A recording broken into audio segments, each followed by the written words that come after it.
for the Culture Club.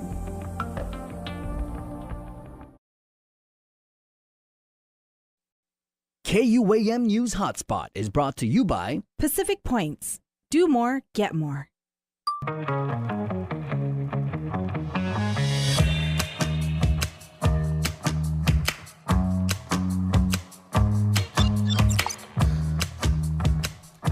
Hey everybody, this is the Hotspot. We have a fantastic show for you. I'm of course Jason Salas, and all of us here at the KUAM studios in Harmon are proud to bring it to you. So let's go. The menu, brought to you by King's Restaurant, always open, always local, and Ruby Tuesday Guam, home of the Fresh Garden Bar. Among other things we are working on for you today, more drugs have been seized in the mail. We'll tell you all about that. Local police and other news are looking for a man who robbed the Shell gas station up in Jigo Monday night at gunpoint. In national headlines, primary races are underway, and we are going to check out our friend Jess Rosario over at Boca Talks for some news about how you can eat deliciously and healthily. All right, everybody, we are going to bring you a story that is starting to generate quite the buzz on social media this week as a spouse of a now retired Coast Guard serviceman alleges that she was violently abused for years. Her message was showcased in big, bold letters as she stood outside of the front gate of Naval Base Guam on Monday down in Sumai. She spoke exclusively with our Nick Delgado, who joins me now with much more on this. So, Nick, obviously a very, very complicated story, a very sensitive matter, too. So you've actually been going in and looking into this. Yeah, Jace, it's really a story about courage. Laura Black, as many know her here in Guam, was seen in a photo that circulated on social media. The sign clearly stating the allegations, quote, "My abusive husband tried to kill me, CGIS," which means the Coast Guard Investigative Services, told me to keep my mouth shut, swept the case under the rug, and let him retire behind my back. Male spouses, she wrote, deserve safety and support. Black spent nearly a decade in this abusive relationship, the worst of the abuse happening when the couple was stationed here in Guam between 2015 and 2018. Here's a portion of her interview with us today. So it started off, I immigrated in 2013 when I got married, and my first station with him was in Sitka, Alaska, so a small island off the coast of Alaska. And it started more with just verbal, mental abuse, and I was intimidated by knives and guns. He owns well over 20 automatic weapons that he would keep behind every door, beside the bed, on him in the car, and he would describe how he could hide a body, and just really intimidated me. There was a lot of control there. He was able to isolate me from my family and friends. And then we moved to Guam in 2015, and that's when the real physical abuse started. Black had reported the abuse to military authorities last May, but feels they have dropped the ball as apparently nothing happened with the investigation over the last year. And now she's told the military won't be able to do much now that he's retired. We are working on getting a response from Coast Guard investigators. No doubt her bravery shown through her protest at the Navy Gate on Monday is getting the attention of many military spouses who tell her they too have suffered similar abuse. All right, so Nick, obviously this is just the beginning of the story. I know you've been working on this a lot, and you're going to have so much more when we go into our 6 p.m. newscast, obviously. We'll see you tonight on Primetime, Jace. All right. In other news this morning, well over $500,000 worth of meth was seized from January the 10th through the 28th this year, according to several court documents, which were sealed in the District Court of Guam recently. In all, 3,463 grams of methamphetamine was intercepted by the feds in a total of 5 parcels that were mailed from various areas, including Sacramento, California, Renton, Washington, and West Valley City in the state of Utah. Those packages were mailed to residences and postal boxes locally, with the biggest quantity being 2,700 gross grams mailed to a P.O. box down in Hagat. No charges have been filed at this time, and no arrests have been made relative to these findings. From the crime circuit, on other crime news, I should say, one man had allegedly assaulted the same woman before, and now 35-year-old Matthew Schneip is facing multiple charges of family violence after he allegedly hit a woman with a baseball bat and continuously threatened her. According to a magistrate's complaint on the 15th of this month, the victim reported that after an argument, Schneip found the bat, which she hid, and then struck her with it. He left the victim's home and returned allegedly threatening to break down her door. He then, again allegedly, made phone calls to the woman saying he was coming for her. The victim also said at the beginning of the month, Schneip had strangled her until she passed out, and then when she awoke, he had a knife and told her he should kill her, court documents state. Schneip was finally arrested on the 21st when police responded to a crash in which he was the driver. When asked about the victim, Schneip denied assaulting her, but admitted that he had gotten angry with her. Up north in Jigo, that village's gas station, the Shell station, was robbed at gunpoint overnight, with police responding to the Jigo service station just before midnight Monday after a cashier reported that a man walked in with a rifle. The masked gunman pointed the weapon at her, demanding money before taking off with an undisclosed amount of cash. Police say the robber fled in a black SUV believed to be a Honda CR-V or HR-V. The car did not have plates and had dark tint. The suspect is said to be around 5'9" with a slim build. He was last seen wearing a black and red hoodie with a black hat, red mask, gray sweatpants, and black and white shoes. A second unidentified suspect was the driver in the getaway car. The robbery forced the gas station to close only for a couple of hours. No injuries, fortunately, were reported. Anyone with any information is asked to call your nearest police precinct. Their numbers, of course, are available on KUAM.com.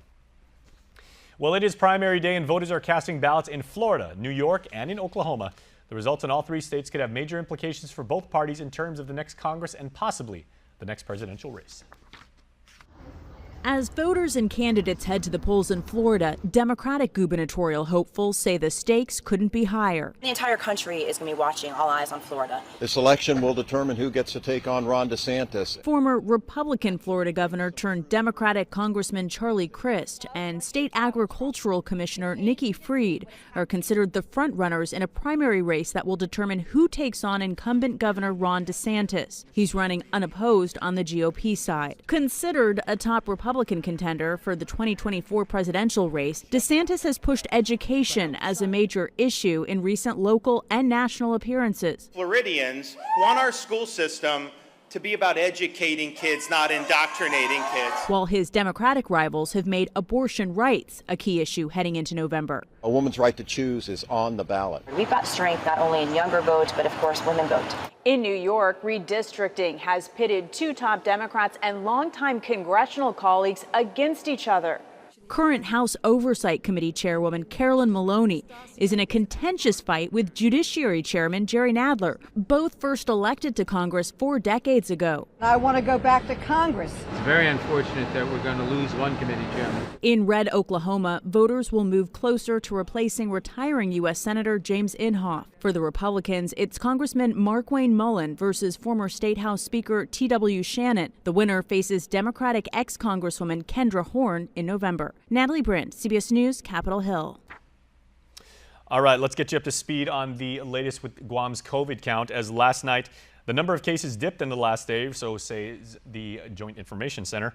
In the last day, over 1,100 samples tested on August the 22nd. 80 new cases were confirmed, 29 of which came from tests from the Department of Defense. However, the hospitalization number has climbed from 18 on Monday to 21. All right, let me know. Last night, 12 people are at GMH, 8 at GRMC, and 1 at Naval Hospital. 3 people are in the ICU, and 1 of them is on a ventilator. Well, let's take you to the wonderful village of Mingilao right now, where our friends at the Guam Community College just wrapped up a groundbreaking ceremony for their much anticipated Student Center concrete canopy. That's part of the college's plan to make campus life even more enjoyable. As you can see, Daniel Perez is standing by, and he's got a good friend of ours, that is, of course, Dr. Mary Okada, the president of GCC. Daniel, what can you tell us? Half a day, everybody. We are coming to you live from the Guam Community College, where the groundbreaking ceremony just wrapped up for their new Student Canopy Center. And with me, of course, is president of GCC, Dr. Mary Okada. Dr. Okada, could you please tell us more about this project that will be in the works very soon? Yes, so GCC Student Center Canopy, the construction will begin soon on this project. This really is a support for our students here at the Guam Community College. Oftentimes our Center for Student Involvement hosts events for our students like the Fall Fest and the Spring Fest. And so this canopy provides shelter for them. You know the weather here on Guam, it's either too hot or it's raining, and so this is kind of to help accommodate all their festivities here on campus and allow students to congregate. At the same time, the intent at the time when we applied for this project really was for social distancing purposes, but it really is for the social and emotional well-being of students. And so allowing them to congregate, allowing them to share ideas outside of the classroom setting and enjoy the, enjoy the sunlight, enjoy the outdoors is really going to help them with their conducive learning environment here at the college. And of course, Dr. Okada, is there something you would like to say to the students of GCC who will be making use of this future student center very, very soon? Yeah, so to the students at GCC, we've heard you, we've listened to your request, and we understand that this is an important feature for you as a GCC student. If you're not already involved in GCC or enrolled here, there's an opportunity for the spring semester, or if there are boot camps coming up that you're interested in, please let us know so that we can help provide you with skills necessary to help improve and to grow our island. All right, well, you heard it first. GCC students or future GCC students, you will be enjoying a very, very new facility very soon right here at the Guam Community College. Thank you again to Dr. Mary Okada. Back to you in the studio, Jace. Obviously a very, very big day from our friends at GCC. By the way, when it comes to GCC, let's call them tradesmen. They started out tradesmen. Let's keep that going. Out of just my 2 cents, take it or leave it. All right. One thing that we are definitely going to take and leave is news bites, because we are going to take from what's happening in the local world of news, and we are giving you all the information. So let's get right to it. And today, a native of Tamuning is serving the Navy aboard one of the world's largest ships, the USS aircraft carrier, the USS Carl Vinson. Very well done. Airman Rick Rivera is a 2015 GW grad and joined the Navy 2 years ago. We thank him for his service.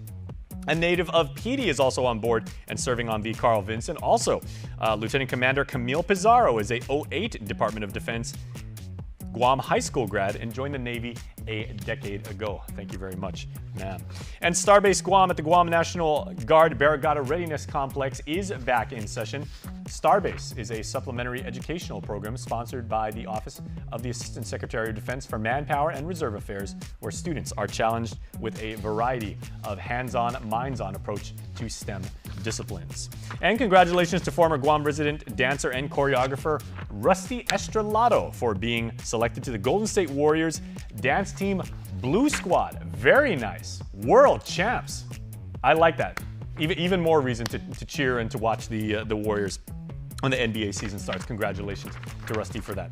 All right, we are going to take a quick commercial break, but when we come back, our friends over at the Guam National Guard are always keeping us informed with the very latest. We sit down with State Chaplain Major John Tamata and Mark Scott, who is now a civilian. We are going to talk about the importance of the role and of faith in the military and spiritual guidance. That's when the HotSpot returns.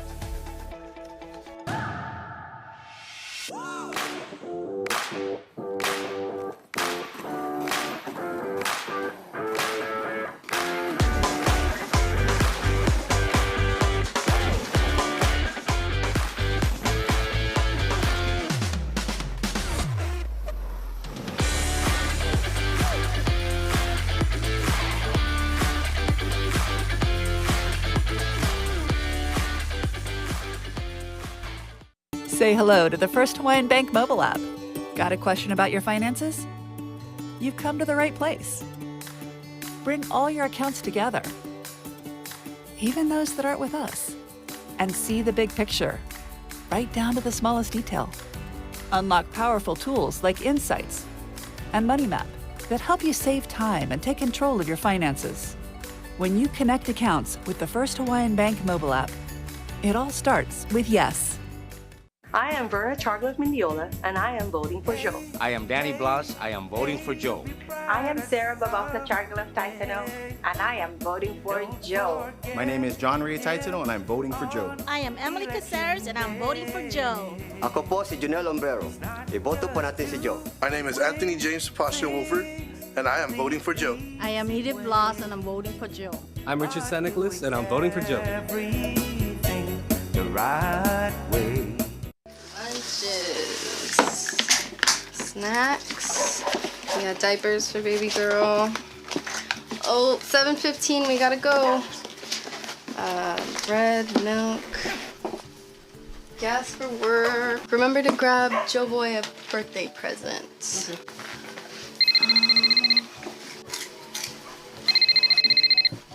Half a day. Hey, Molly, how much do you pay for daycare for the kids? Over $600 a month. It's expensive. Did you hear about the governor's program that covers up to $675 a month for childcare?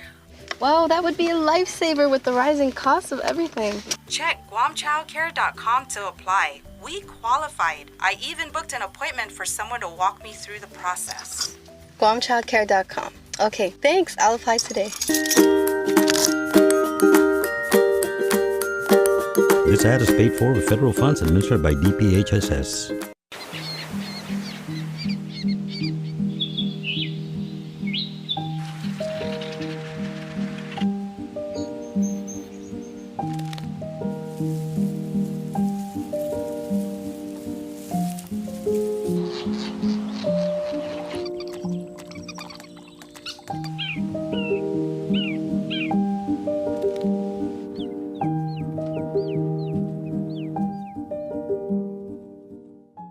With Pacific Points, your everyday expenses could be helping you save. Earn points at Shell, Foodies Guam, and IT&E. Then redeem for awesome rewards. Want free fuel from Shell or snacks from Foodies Guam? What about discounts on your IT&E bill, free IT&E prepaid cards, or United Mileage Plus miles? Sign up for free today. Visit PacificPoints.com or download the app. Pacific Points. Do more, get more.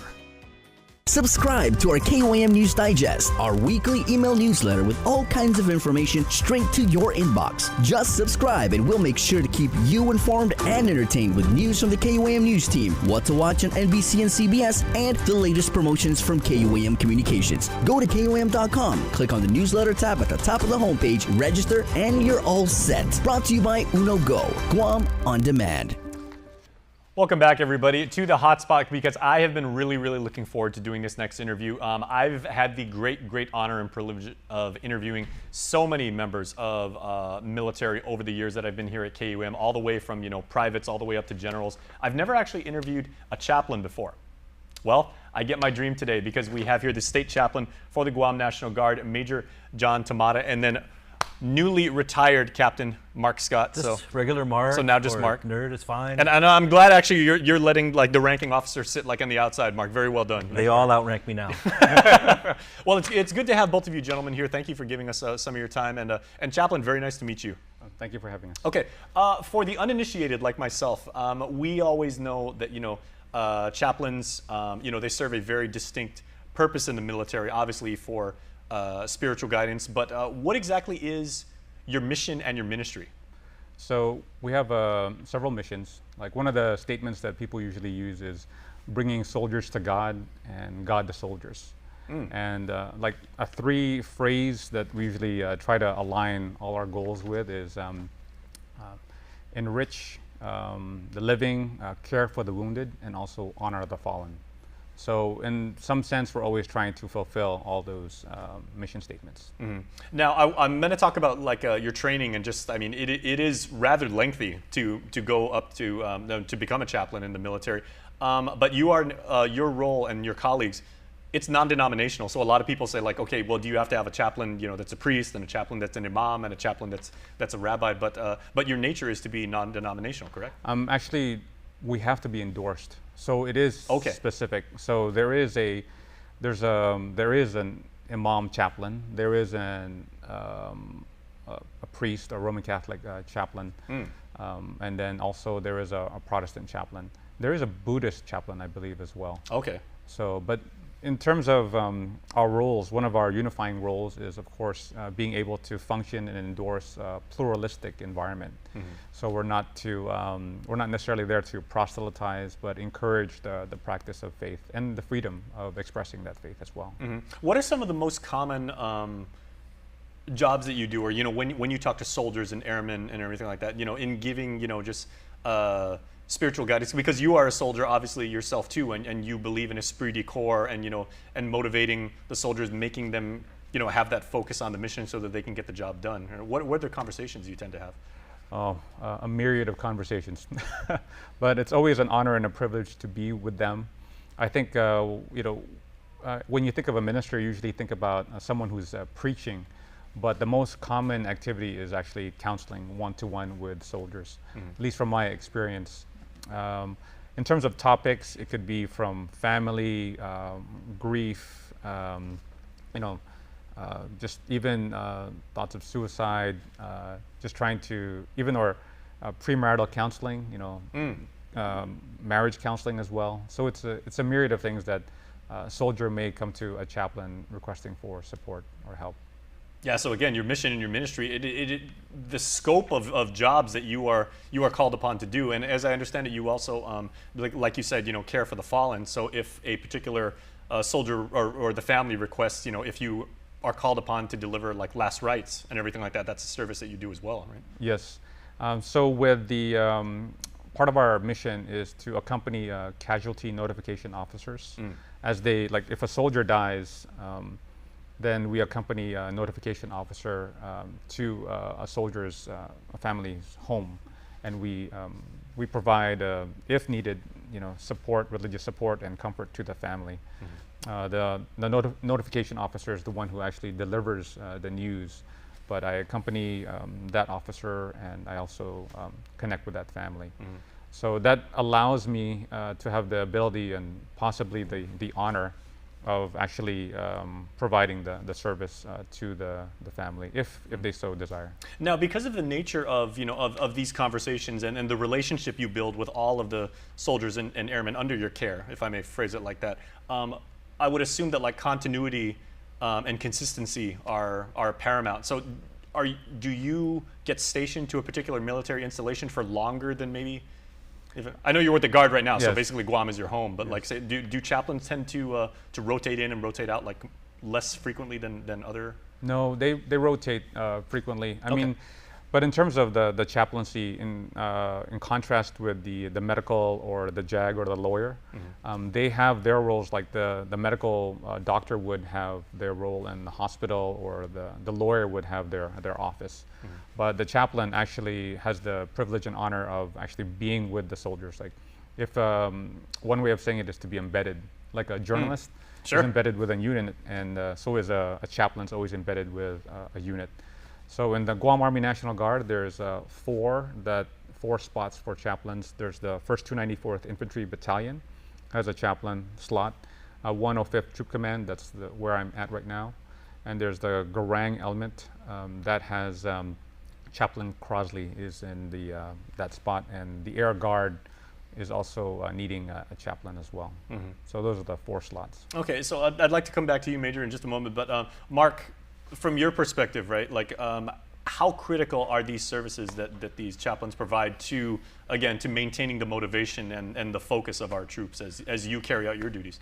That's a great question, Jason. And the Guam National Guard and the military in general is all about readiness. At a moment's notice, we're ready physically, we're ready mentally, we have administrative readiness, medical, dental readiness, all these kinds of readiness that we want to sustain. But one that doesn't get the spotlight a lot or get a lot of love is spiritual readiness. And that makes a huge difference because it's closer to the why of a lot of why people serve. They have their faith and their reasons behind it.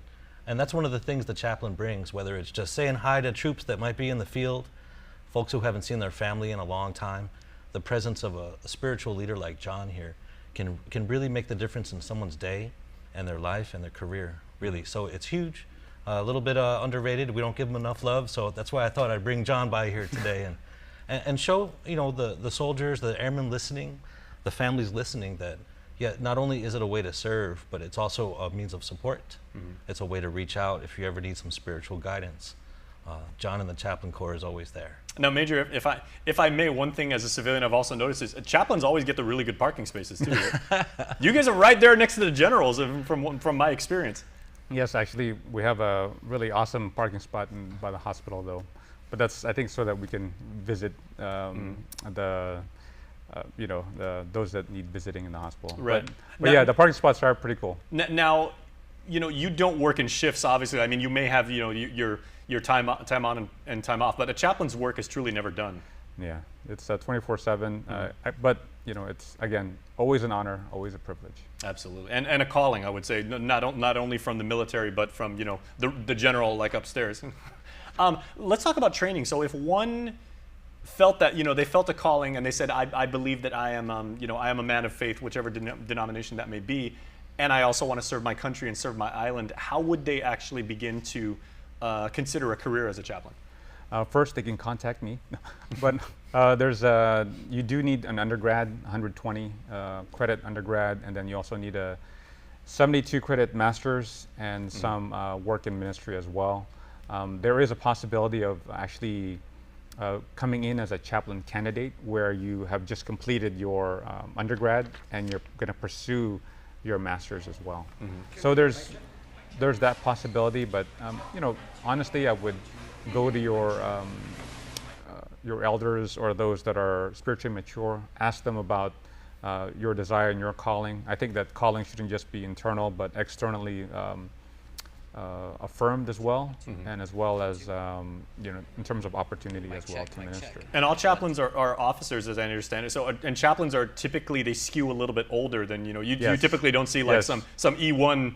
That just got out of basic training and everything like that. He's like, hi, everybody, I'm your chaplain. Right? Yeah, just because the nature of the education that's required, I think, you would have to, unless you were a savant or something, it'd be 4 years of undergrad. It has to be 4 years of undergrad, and then the 72 credit master. Okay, and there are two slots available, and like you said, I mean, there's basically like, as we say, it is written that many hands make light work, but certainly like the guidance that you provide helps out with that.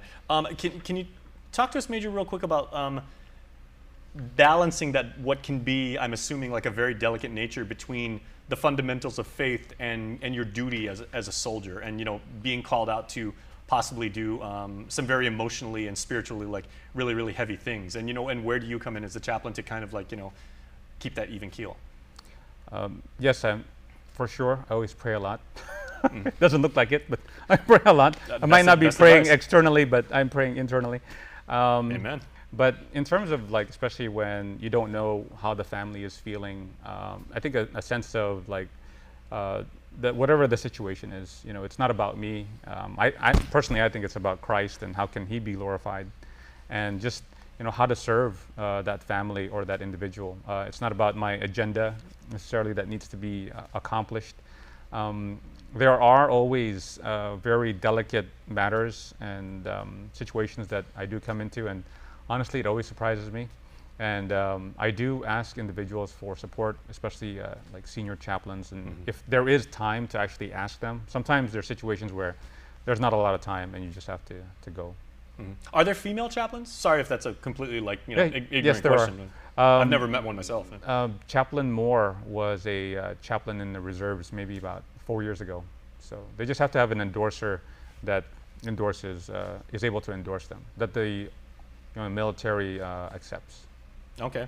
So Mark, back to you before we wrap up. Again, this is a critical part of military service. I mean, it is all about the team, and you've emphasized that the reason why the Guam National Guard functions as well as it does and as efficiently as it does is because everybody's got a specific job to do, and the chaplains are a perfect example of that, right? Right, and they're like the glue. Our unit is as the Guam National Guard is very culture based. We have a lot in common with how we were raised, what our values are, and a part of that is the faith, right? Not everyone has to be Catholic or a certain type of Protestant, but the underpinnings of these religions is really being a part of a community that takes care of each other, has faith, and a common belief system that helps push us through the dark times, right? That's one of the things that we operate on, and it's what the chaplain brings. So we can't thank him enough for doing what he does to keep us all spiritually ready. It's a great thing that he does, and we're all appreciative for it. Yeah. What are some of the most common questions that people ask you, if I may, Major, about about the nature of your work? Because I mean, I'm fascinated, like with the role. But when you see either civilians or even fellow soldiers, and they're like, is it okay or is it fair for me to ask you like a certain question, or I've got a concern, like you said, family counseling is something you do, which I didn't know the chaplains do? Yeah. Some chaplains, well, I have a master's in counseling, so thank God for that. But there's, the most common question. I mean, most of the time they're just distraught, or they just need some help or guidance. But it's usually a circumstance where an event has happened and it's quite difficult for them to get through. Maybe it's a broken relationship, maybe it's no job, maybe it's just, just different. It's almost like a transition point for them, and it's really hard for them to get through. So I think that's the most common issues to go through. And you obviously, as a soldier, you have to go through basic. You've got the same core training as everybody else. No, right? It's a bit different. Oh, okay. Let's talk about that, because I was like, if things, I mean, knock on wood that we never get to that point, but we know everybody at the National Guard is ready to go on a moment's notice, and if called to and everything like that, would you be ready to rock and get in there and see some action? Yes. Always the question is, I think one thing that didn't mention is that chaplains are non-combatants, so we don't fire a weapon. We have to pass PT tests and height and weight, but other than that, in terms of the weapons qualification, we don't participate in that. Okay. In terms of schooling, a chaplain schooling is about 90 days. So in terms of at least the Army school, it was initial military training was about just 30 days, and then the rest were more like chaplain mission essential tasks that we learned. So that's why a chaplain doesn't have a large background of experience. Even when they attain the rank of like first lieutenant or captain, they actually may only have maybe 6 months of experience, as opposed to an enlisted personnel who has like a long, much more. Well, our Pete, actually, no, Pete, how many years were you in the service? Oh, about 16. Yeah, 16, and he was a sergeant first class when he retired. So, yeah. This is phenomenal. I'm learning so much about this, and I really appreciate it. May I ask, Major, what has been the most rewarding thing to you to be able to serve your country, to take care of your island, and to serve God in this role? Oh, what's the most? Just being, when my wife and I were deciding, whether or not I should go active duty or not, or stay local with the Guam Guard, it was a no-brainer. Just serving the local population of Guam and just is a dream come true. And it's really, again, an honor and a privilege to do so. Just being able to, it's a privilege to be with a soldier when they do need help and where they are, and just being allowed to be in their lives. That's something that I think not everybody gets the access to. And so for me, just being able to share faith and then maybe bring up faith if they so desire is one of the greatest things about being a chaplain. All right, that's absolutely beautiful. Let's end with the retired captain now. We'll go from higher rank to lower rank. So, Mark, we always want to say, the career opportunities in the Guam National Guard, and just the chance to be able to do this kind of work that these soldiers and airmen that you've allowed to share with us. It's absolutely amazing. So again, if people feel like they do have a calling, and they feel as the Major did, where you're a strong man of God and you also want to serve, how can they get in contact with you or learn more? Yeah, we're always ready to talk to whoever may need to reach out. We have our social media pages. We're on Instagram and Facebook, just Guam National Guard. I also have guamnationalguard@gmail. So, unless the chaplain has his business card, which he can flash up, just look for us. You'll be able to find us. The Guam National Guard is all over the place. See the really tall guy with a really nice smile and like the nice gold cluster there. That's right. Major Tamada. Huh? Yeah. Okay. Yeah. And Major, if I may, like we're getting ready to wrap up. Is there a particular scripture that is shared most often within the chaplain corps? Well, one that I've been sharing is no, not necessarily, but the one that I or even a bit of philosophy, maybe. One idea is that we're all made in the image of God, and so therefore all of us have the value of having the image of God. And then the other one is I'd like to share is Philippians chapter 4, Do not be anxious about anything, but in everything, through prayer and supplication, with thanksgiving and praise, may your requests be made known to God, and the peace of God, which transcends all understanding, will guard your hearts and mind through Christ Jesus, our Lord. Amen. I heard that. And recited beautifully, purely by memory. You've got your SOPs, you've got you've got everything, and then you've got the BIBLE. So always ready, always there. And there you go. So Major Mark, thank you so much for your time. Thank you. We do appreciate it, and we appreciate the job that you do. All right, and we appreciate you guys, and we have got so much more coming up on the Hotspot when we are back. Get up-to-the-minute news, plus access to alerts, streaming radio, promotions, and more on your mobile device by downloading the KUAM News mobile app, available at the App Store now. There's epic, then there's ultra epic. Capture life in vivid resolution with Galaxy's most advanced camera system and the built-in S Pen that puts you in control. Every moment, every angle, from sunrise to sundown and beyond. More striking, more stunning than ever. Find the Samsung Galaxy S22 Ultra at your nearest iTunes store or online at ite.net and change the way you work and play. Lunches, snacks, we got diapers for baby girl. Oh, 7:15, we gotta go. Bread, milk, gas for work. Remember to grab Joe Boy a birthday present.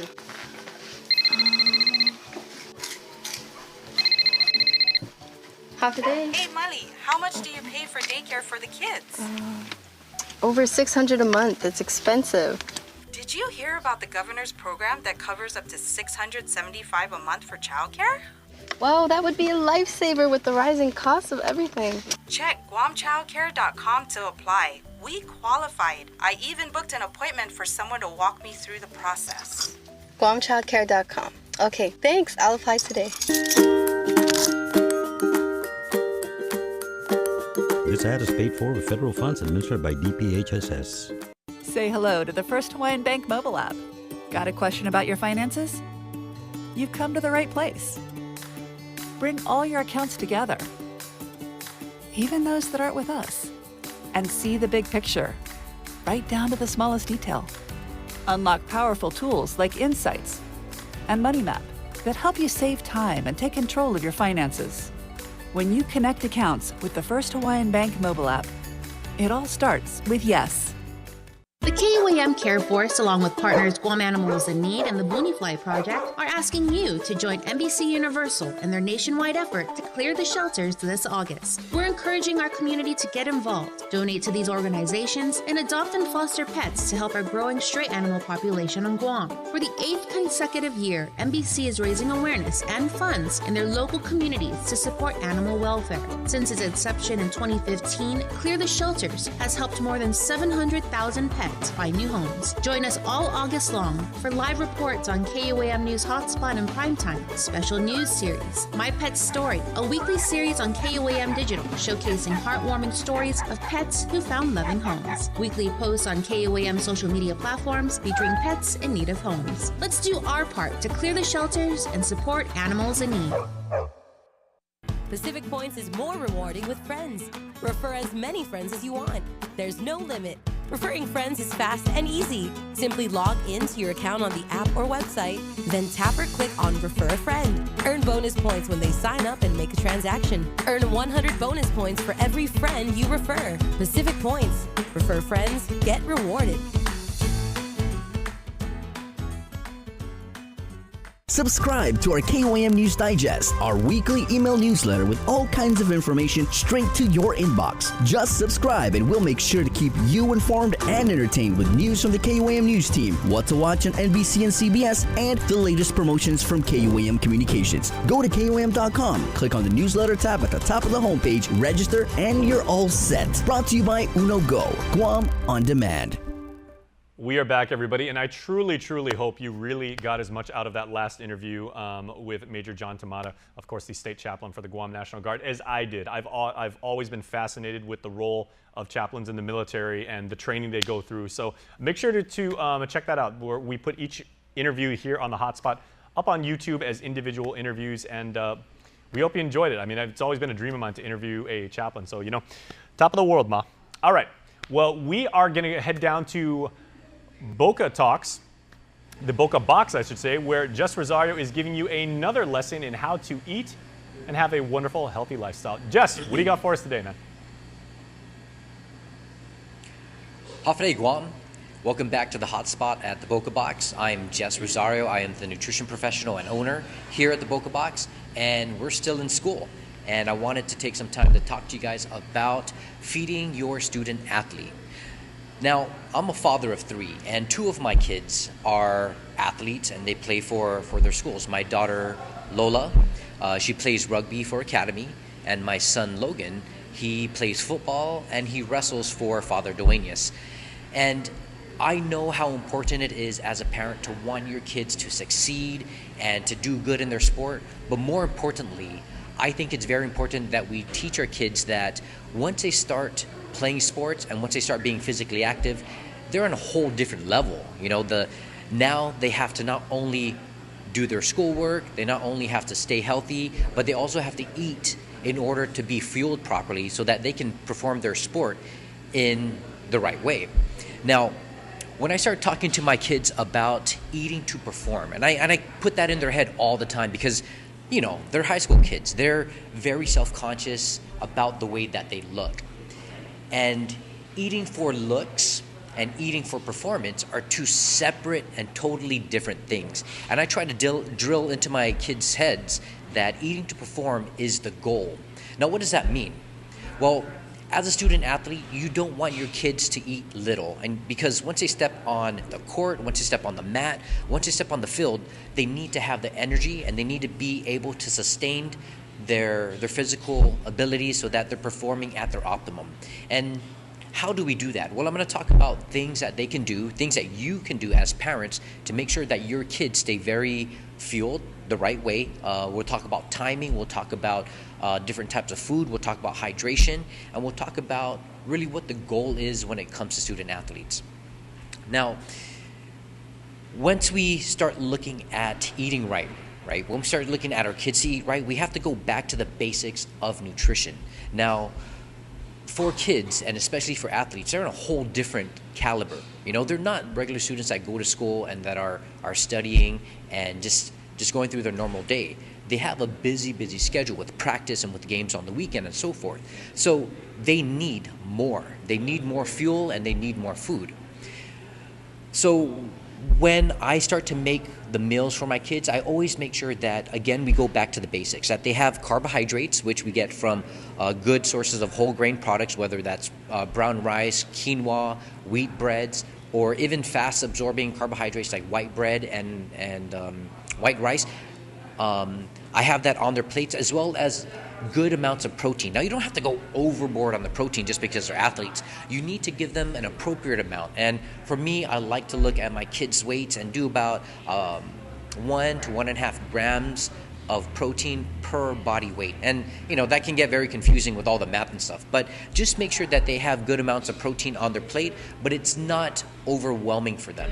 So carbs, proteins, make sure they got their vitamins and minerals from vegetables and fruit throughout the day, and make sure they have some sort of fat within their meals, whether that's salad dressings, whether that's a snack when they're eating maybe seeds and nuts, or they're getting it from vegetables like avocado, right? So we got to make sure that when they eat, they're very well balanced.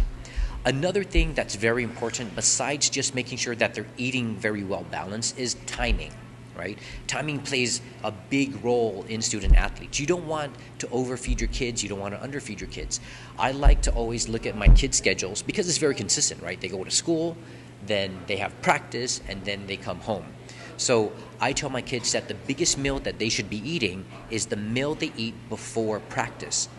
Now, that makes sense only because they're going to be taking in a lot of energy, and they're going to use up that energy for their performance. So I like to make sure that they're fueled for their performance, and afterwards, it's very important that they get something into their body as soon as possible. So we'll talk about supplements and things like that, but I like to make sure my kids get fueled and replenish their energy expenditure, whatever they expended throughout their practice, whether it's 2 hours or 3 hours. I want to make sure that they're eating and they're replenishing their protein, they're replenishing their carbohydrates. They're just eating after practice and they're not waiting too long. I like to stay within a 2-hour window, so I pick them up and either we'll get something to eat or I have something made for them already, and they just start replenishing and they start eating. Now, the way your student or the way your kids are going to eat is also based upon their sport and, you know, their gender and age and things like that. But sport plays a real important role. So for my daughter Lola, who plays rugby, I'm not too concerned about how much she's eating. If it's, you know, in excess, I just don't want her to eat too little. And sometimes I gotta force her because she's a girl, she's a sophomore, right? So she's very concerned about her body image. But I put her food, I make sure it's balanced, and I just make sure that she's eating enough before practice and especially after training sessions. For my son Logan, it's a little bit different story because he's wrestling and he needs to cut weight or maintain a certain weight. So if you're looking at meals for your student to cut weight and drop a little bit more weight, then we have to take it another step more on portion sizes and making sure that they get the needed amounts of carbohydrates, that they get the needed amounts of proteins, and that they're not overeating.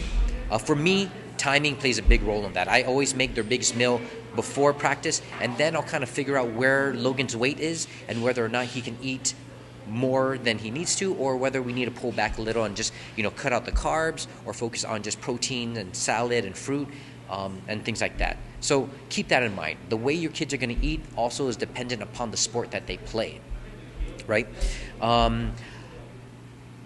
Aside from making sure that they're eating good before practice, I always like to make sure that they're eating maybe an hour before so that they have something in the tank, you know, before practice or even before the game. So I like to make things that are carbohydrate rich, that give them energy, but are also fast absorbing. So I'll do like peanut butter jelly sandwiches, which are easy to digest. I'll also do fruits like bananas or apples, just maybe 1 or 2 depending on how hungry they are, just so that they have the fuel before they start practicing or before they get into the game. Now we have to talk about hydration. Hydration is very, very, very important. It's essential to what they're doing. Now, we all know that we live in a hot island, right? And we're going to sweat. But these kids are sweating more than normal because they're just playing their sport and they're burning up a lot more energy. I like to make sure that my kids have water with them throughout the day, whether I give them a flask where they can fill up their water at school, but make sure that they're drinking water throughout the day, all day, because we don't want them to cramp up. We don't want them to get dehydrated. If they're playing high-intensity sports, make sure they're kind of fueling up and drinking liquids every 20 to 30 minutes during practice. You know, as coaches, that was something that, you know, when I was going to school, when I was playing football, our coaches were very like, oh no, you're not drinking until an hour later or so forth.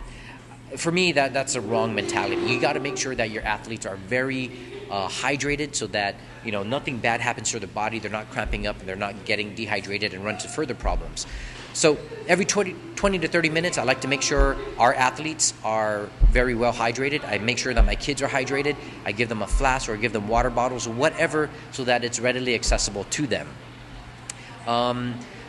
If they're playing longer endurance sports, then, you know, things like Gatorade, Powerade, and whatever sports kind of drinks will come into play. You know, and that's good because it helps them retain the water, helps them replenish electrolytes, and it just makes sure that they're not getting dehydrated.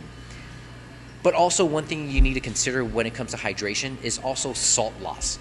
And if your kids are eating out a lot or whatever, they're getting a lot of salt in their body, but they're also losing a lot of salt because they're playing sports, right? So once you're buying sports drinks, make sure that there's some sodium inside of it so that they replenish the salt, which prevents cramping, which prevents dehydration. So stay hydrated throughout the day. 20 to 30 minutes throughout their practice or throughout their games or being hydrated. Make sure they have some sort of sports drink or salt within their body.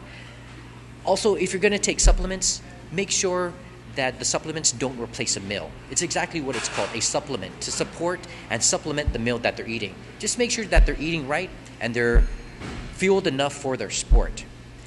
This is Jess from the Boca Box. If you have any questions about how to feed your student athlete, give me a call, come down. I have meal plans that are set up for student athletes, so we make sure that they're properly fueled. Again, come check me out in Agana at the Boca Box. This is Jess, and I'll see you next week on the HotSpot. All right, thank you so much, Jess. Thank you for the knowledge, thank you for the experience, and thank you for the lessons. Remember what Jess said, everybody. You must always hydrate. Hydrate all the time. Drink so much water. He was talking about, you know, the guidance that he's using, like, as a coach. My coach would always say, like, if you need to pee, you're okay with me. And we're going to go to commercial, so think about that.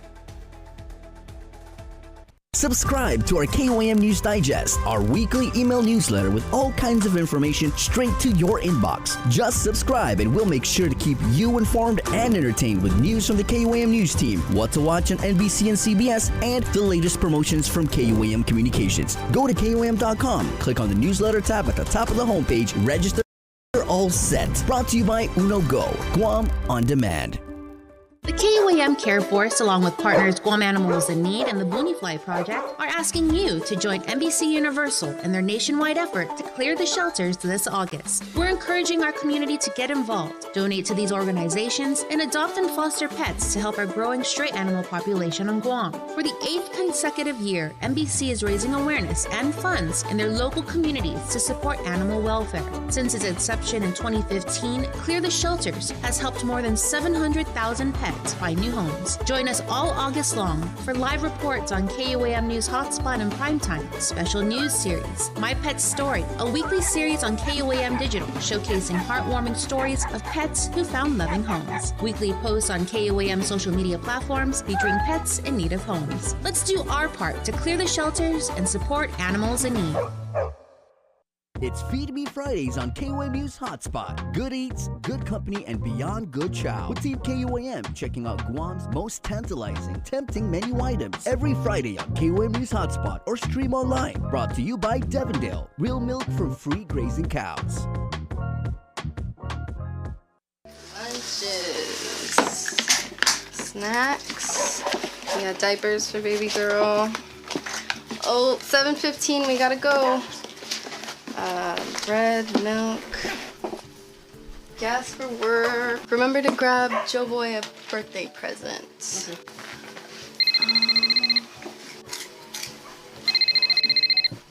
Half a day. Hey, Molly, how much do you pay for daycare for the kids?